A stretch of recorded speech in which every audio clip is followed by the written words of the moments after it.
gente, sou Raíssa, estou chegando com mais um podcast do blog Softball Não. Nessa noite de sexta-feira nós temos agora 28 graus aqui em Natal, sensação térmica de 32 graus. Bom, chegando hoje com esse tema, vamos mudar, muito fruto da reflexão que fiz lendo um texto longo, mas muito valoroso, publicado no dia 31 de março no britânico The Guardian, de autoria de Peter C. Baker. E ele faz lá uma abordagem, né, da crise, de mudanças. Eu achei muito interessante e preferi juntar as reflexões dele com as minhas e fazer então esse podcast de hoje, né, com essas notícias aí de mais de 9 mil casos no Brasil, né, mais de 350 mortes. O Rio Grande do Norte disparando aí no número de casos por habitante, já é o segundo da região Nordeste nessa relação. Bom, na verdade a gente já cansou de ouvir que a palavra crise significaria oportunidade para os chineses, e isso, para variar, né, já foi desmascarado como falso, né? Isso é aqueles mitos que surgem e que a gente não sabe bem de onde, que vão sendo repetidos à exaustão e depois está todo mundo acreditando que isso é verdade. Mas, de fato, a gente não pode negar que as crises abrem, sim, espaço nas sociedades para que grandes mudanças, enfim, se instalem, né? E o texto que é da seção The Long Read do The Guardian, como eu disse, chamado We Can't Go Back to Normal, How Will Coronavirus Change the World? É uma pergunta isso, começa com uma frase que deve ter sido dita por alguém, né? Nós não podemos voltar ao normal e como o coronavírus vai mudar o mundo. Aí é uma pergunta, essa segunda parte. E então esse texto ele traz a realidade que mudanças que levariam às vezes anos para ocorrer passam a estar presentes em apenas poucos dias quando a gente tem uma situação dessa, como a gente está vivendo agora com essa pandemia. Basta ver que, por exemplo, se a gente voltar no tempo 2, 3 semanas, e a gente imaginar alguém dizendo para nós lá atrás, há 2, 3 semanas, que dentro de um mês as escolas fechariam, quase todo tipo de aglomeração pública seria cancelada, centenas de milhares de pessoas deixariam de trabalhar. Que mais que a gente pode citar aqui? Governos do mundo inteiro, né, lançariam juntos os maiores pacotes de estímulo econômico da história. Que locadores deixariam de cobrar aluguéis em alguns lugares. Bancos suspenderiam a cobrança de financiamentos. Moradores de rua ficariam em hotéis sem cobrança de tarifa. E um projeto de renda mínima oriundo dos governos surgiria, e que as pessoas teriam que manter, dentre elas, né, uma distância de 1 a 2 metros. Você acreditaria no que estaria ouvindo, né, há 2, 3 semanas que isso ia acontecer?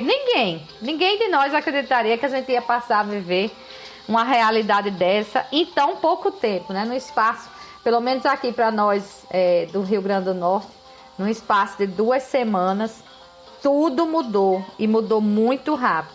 É ou não é de assustar? A reportagem lá, aliás, o artigo publicado lá no The Guardian, traz que as mudanças podem ir pelo caminho certo ou pelo errado. A boa notícia é que a história nos mostra que crises e desastres, eles têm continuamente preparado o cenário para mudanças, mas muitas das vezes essas mudanças são para melhor. E aí o artigo cita alguns exemplos, eu pensei aqui 2, que eu acho os mais importantes.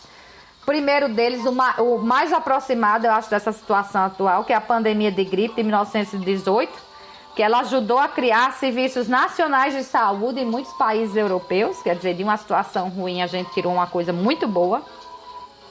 E outros 2 exemplos, que eu junto num só, a Grande Depressão e a Segunda Guerra Mundial, que estão muito próximas ali uma da outra, trouxeram o conceito de estado de bem-estar social, que não existia. Então, outra coisa boa. Infelizmente, outras pensadas lá pelo artigo não trouxeram o esperado. Exemplo, a de 2008, que salvou os bancos, né? Aquela crise mundial que começou lá pelos Estados Unidos, mas deixou um legado de corte de gastos nos serviços públicos. E esse legado, hoje, a gente está recebendo o reflexo dele na luta contra essa pandemia.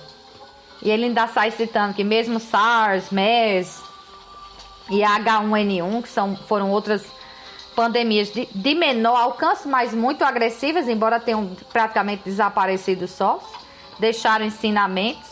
Isso aqui até o biólogo Átila Yamarino, que participou do Roda Viva na segunda-feira, e foi um Roda Viva muito explicativo, ele diz que os ensinamentos dessas três ainda não foram totalmente postos em práticas para que evitássemos o que a Covid-19 vem causando globalmente. Então, isso não deixa de ser uma preocupação para nós. A gente precisa aprender com as desgraças, né? A gente precisa tirar lições. Às vezes eu vejo muita gente, até no futebol mesmo, dizer assim, esse jogo hoje foi uma desgraça, a gente tem que esquecer isso aqui e partir para o próximo. Não tem que esquecer não, tem que tirar lições para que aquilo não se repita. É sempre assim na vida, da situação ruim, a gente tem que aprender alguma coisa. Bom, de todo jeito, o rompimento da normalidade abre sim possibilidades de melhora no mundo, apesar das vozes que clamam por um bode expiatório e inflamam a xenofobia, que é o que a gente tem visto ao redor do mundo, né? Querendo que feche fronteiras, etc. Não vamos entrar nesses detalhes, mas algumas constatações que eu faço. Citei, acho que 9 coisas que acho que a gente pode olhar melhor. Primeiro, né, a constatação de que os conceitos tradicionais do capitalismo, que são voltados para o lucro, né, eles não servem para lidar com os desastres, né? Oferta e demanda, por exemplo, elas precisam ser equilibradas agora com a intervenção dos estados. O que a gente tem visto é um horror. Álcool gel disparou, máscara sendo vendida sei lá por quanto, né? Chega a ser até relato de aumento de 2.000%.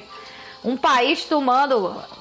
Hoje os Estados Unidos foram acusados de serem piratas da modernidade, porque simplesmente tomaram posse das cargas que estavam destinadas à Alemanha e que algumas dessas cargas também destinadas aqui para Bahia, Ceará, nada chegou, a China terminou cancelando, porque o que pousou nos Estados Unidos por lá ficou, eles tomaram. Imagina a situação. Então, os conceitos tradicionais de oferta e demanda, eles não existem, né? E o próprio conceito de mercado, né? A gente está na mão da China, que é quem produz tudo. Ninguém mais produz nada. Acha bom comprar da China barato e pronto. Olha que situação a gente se meteu para ter uma pandemia, né? Então, essas coisas precisam ser equilibradas justamente com a intervenção dos estados. E isso já é uma coisa que o capitalismo vai precisar se adaptar, né? A gente, por exemplo, poderia ter fábricas de carros já terem sido obrigadas à produção de sei lá, os respiradores, ventiladores que tanto se falam aí, e outras mais, né? Outros insumos, como álcool gel, como a máscara. Está havendo uma comoção quase nacional em relação a isso. Então, desvia essas fábricas. Quem já vai comprar carro agora? Né? As montadoras saíram de um mês que estava se recuperando para vender zero. Ninguém vai mais comprar carro. Vai comprar um carro para deixar em casa? Né? Ninguém está saindo mais na rua? Não faz sentido. Né? Uma segunda constatação minha. Não adianta se fechar para o mundo. Basta ver que, por exemplo, Estados Unidos e China agora estão seguindo em forte cooperação.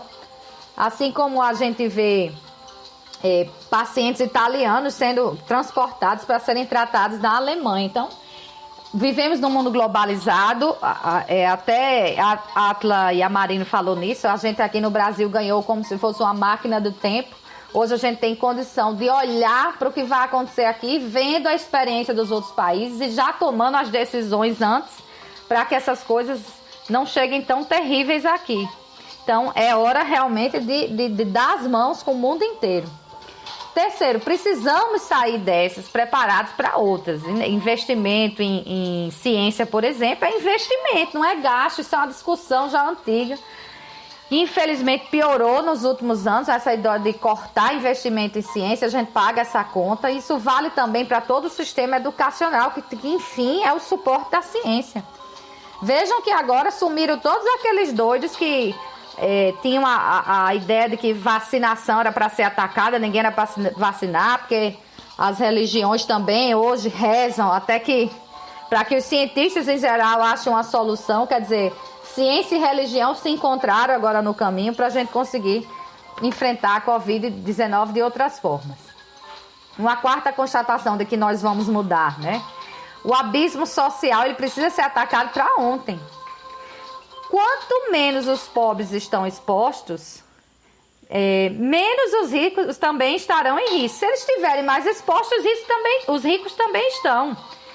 Se a humanidade, né, a capacidade de ser humano não é capaz de fazer esse povo se comover com sofrimento alheio, pelo menos o egoísmo deve servir agora para o entendimento de que a proteção do outro é minha própria proteção. Afinal, o que a gente tem visto aí é que a Covid-19 ela não respeita nem hospital particular, nem público. Aqui mesmo em Natal, as mortes, né, aqui no Rio Grande do Norte, as mortes têm ocorrido na rede privada. Quinta, vou correr aqui que o tempo está voando, né? Sobre a solidariedade em si, até o uso da máscara. Especialmente essa amadora que agora tem sido estimulada, é uma proteção do outro, não de si próprio. Você que bota máscara não está se protegendo, você está protegendo o outro. Mas se todos fizerem, então cada um de nós vai estar protegido. E essa é a ideia, né? Um faz pelo outro. Um conceito de solidariedade aí forte. Por isso que eu digo que vamos mudar. O sexto, para os que só pensam no dinheiro, né? E advogam a tese do fim do isolamento, sem nenhum embasamento científico, aí é o próprio capitalismo que responde. Adapte-se. Entregas, home office, contatos virtuais. Agora todos nós somos chamados a adotar novos estilos de vida e de trabalho. Eu dou o exemplo aqui do Armazém Pará, que não está podendo funcionar porque tem ar-condicionado central. Ele fechou a loja, colocou seus funcionários no estacionamento, fez um drive-thru. E se você precisa comprar agora um material de construção, você vai lá, nem do carro desce. O funcionário é quem vai buscar para você. Então se adaptou para não fechar completamente. Somos chamados a isso, é um novo mundo que vai se abrindo, a gente não vai voltar para o mundo anterior. Sexto, o sétimo, e aqui temos o mais complexo, a natureza ela não brinca. Quanto mais temos discutido aí os rumos do planeta por nosso nível de consumo, de poluição, aí eis que nesse momento nós somos todos forçados a cortar as emissões quase zero. China diminuiu poluição, São Paulo diminuiu poluição, São Paulo diminui até roubos, né? Furto de celular, caíram aí 56%, saiu essa semana na Folha de São Paulo. Oitavo, né? A confiança na imprensa tradicional como forma de combate às fake news. Isso é uma coisa maravilhosa, porque a cada dia mais a gente está desmascarando essas desgraçadas dessas fake news. Todo dia sai uma desmascarada. A gente tem que parar de se informar só por WhatsApp e se voltar para quem trabalha para informar. E a última razão, né, na minha opinião, a última constatação, de novo eu volto para a solidariedade. Estamos sendo chamados diariamente a exercer a empatia. São as tristes imagens de corpos empilhados, de famílias acuadas. E até a gente tem também as lindas notícias de doação ao próximo, seja de bens materiais, de serviços, seja de momentos de entretenimento, gente aí nas lives direto no Instagram. Isso aí talvez seja o ponto que me dá mais confiança de que a gente vai mudar para melhor, porque enfim a gente começou a sentir essa empatia pelo próximo. Bom, fomos intimados então a repensar hábitos culturais. Uma cidade da China já proibiu, por exemplo, o consumo de gatos e cachorros. Sim, consomem isso e isso é um pé para os coronavírus. Somos chamados a repensar hábitos de consumo e de vida mesmo. E definitivamente não voltaremos ao mundo que existia até 2019. Então a gente precisa fazer desse mundo que vai surgir um mundo melhor, como temos sido estados aí pela natureza por tudo a fazer. É isso, né? Vamos pensar e vamos sair dessa bem melhor, e se Deus quiser. Bom fim de semana para todo mundo. Renovo o convite para sexta que vem, 7 da noite, sobre outros assuntos. Domingo, 10 da manhã, sobre futebol. Até lá.